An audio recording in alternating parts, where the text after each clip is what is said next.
नमस्कार दोस्तों, आज हम महाभारत के उस रहस्य की बात करने वाले हैं जिसके बारे में बहुत कम लोग विस्तार से जानते हैं। महाभारत का युद्ध खत्म हो गया, कौरवों का अंत हो गया, धर्म की जीत हुई, लेकिन उसके बाद क्या हुआ? क्या आपने कभी सोचा कि पांचों पांडव आखिर गए कहां? क्या वे सच में अचानक गायब हो गए थे या फिर उनकी कहानी का अंत एक गहरे आध्यात्मिक रहस्य से जुड़ा हुआ है? आज हम इसी प्रश्न का उत्तर महाभारत के आधार पर समझने की कोशिश करेंगे। महाभारत का युद्ध खत्म होने के बाद युधिष्ठिर हस्तिनापुर के राजा बने। उन्होंने न्याय, धर्म और करुणा के साथ लगभग 36 वर्षों तक राज्य किया। उनके शासन में प्रजा खुश थी, राज्य समृद्ध था और चारों ओर शांति थी। लेकिन समय कभी स्थिर नहीं रहता। धीरे धीरे एक ऐसी घटना हुई जिसने पांडवों की सोच पूरी तरह बदल दी। भगवान श्री कृष्ण का पृथ्वी से प्रस्थान। श्री कृष्ण सिर्फ उनके मित्र या मार्गदर्शक नहीं थे, बल्कि उनके जीवन के आधार थे। जब कृष्ण जी ने देह त्याग किया, तब युधिष्ठिर को लगा कि अब द्वापर युग समाप्त हो चुका है और कलयुग का आरंभ हो गया है।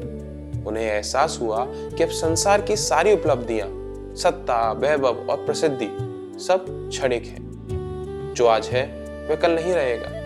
यहीं से उनके मन में वैराग्य पैदा हुआ। फिर एक दिन युधिष्ठिर ने अपने भाइयों से कहा कि अब समय आ गया है कि वे राजपाट छोड़ दें और जीवन की अंतिम आध्यात्मिक यात्रा पर निकले।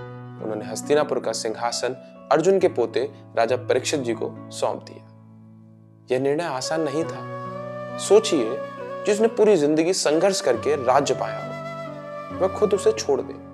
यह केवल वही कर सकता है जिसे जीवन के अंतिम सत्य का बोध हो गया।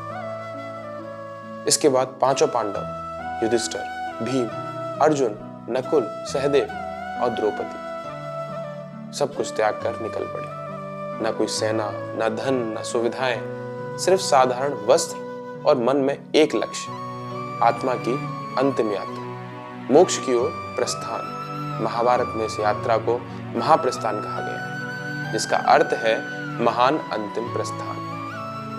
वे उत्तर दिशा की ओर बढ़े, यानी कि वे हिमालय की तरफ बढ़े। फिर उससे भी आगे मेरु पर्वत की दिशा में आज भी उत्तराखंड के बद्रीनाथ क्षेत्र, सतोपन ताल और स्वर्गारोहिणी पर्वत को इस घटना से जोड़ा जाता है। स्थानीय मान्यताओं में कहा जाता है कि पांडवों की पदचिन्ह वहां आज भी मौजूद है। हालांकि इतिहास और आस्था के बीच फर्क हो सकता है, लेकिन आध्यात्मिक महत्व बहुत गहरा है। इस यात्रा में सबसे रहस्यमय बात यह हुई कि जैसे जैसे वह आगे बढ़ते गए, एक एक करके सब गिरने लगे। सबसे पहले द्रौपदी गिरी। तो भीम ने युधिष्ठिर से पूछा कि द्रौपदी क्यों गिरी, जबकि उन्होंने भी धर्म का पालन किया था। तो युधिष्ठिर ने उत्तर दिया कि द्रौपदी सभी पतियों से प्रेम करती थी, लेकिन उनके मन में अर्जुन के प्रति थोड़ा अधिक झुकाव था।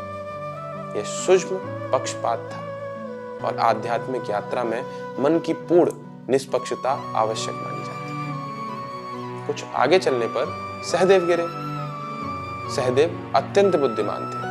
भविष्य जानने की क्षमता भी उनमें बताई जाती थी, लेकिन उन्हें अपनी बुद्धिमत्ता पर गर्व था। युधिष्ठिर ने कहा कि यही गर्व उनके पतन का कारण है। इससे यह सीख मिलती है कि ज्ञान जितना भी बड़ा क्यों न हो, यदि उसमें अहंकार जुड़ जाए तो वह बाधा बन जाता है। फिर नकुल गिरे। नकुल अपनी सुंदरता और आकर्षक व्यक्तित्व के लिए प्रसिद्ध थे।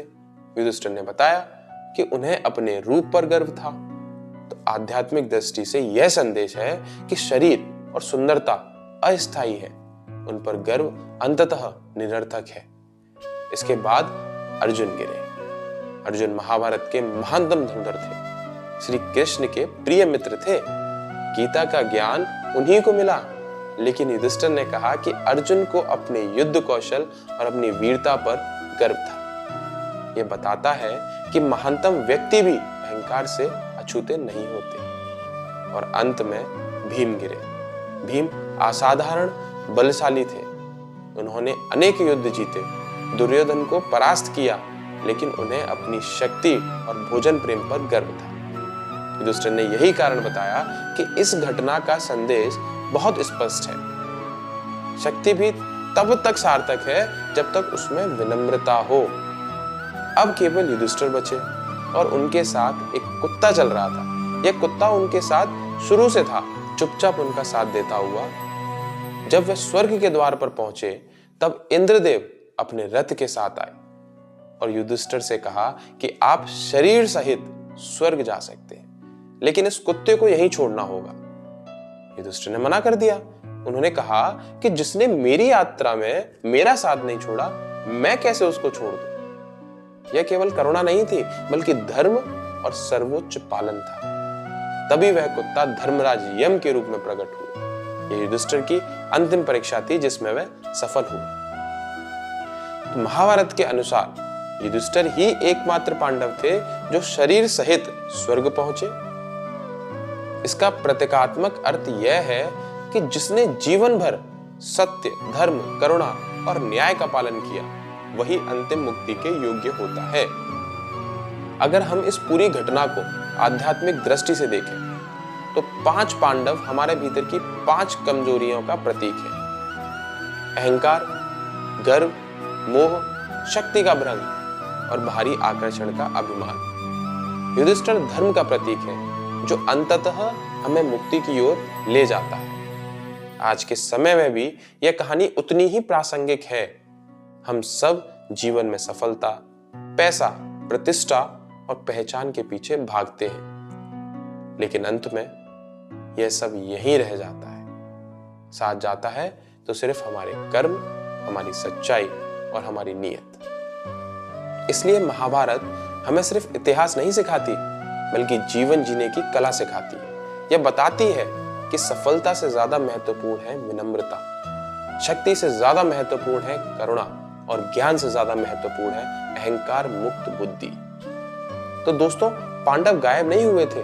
उन्होंने संसार को यह सिखाया कि जीवन का अंतिम लक्ष्य केवल भौतिक सफलता नहीं, बल्कि आत्मिक शांति और मोक्ष है।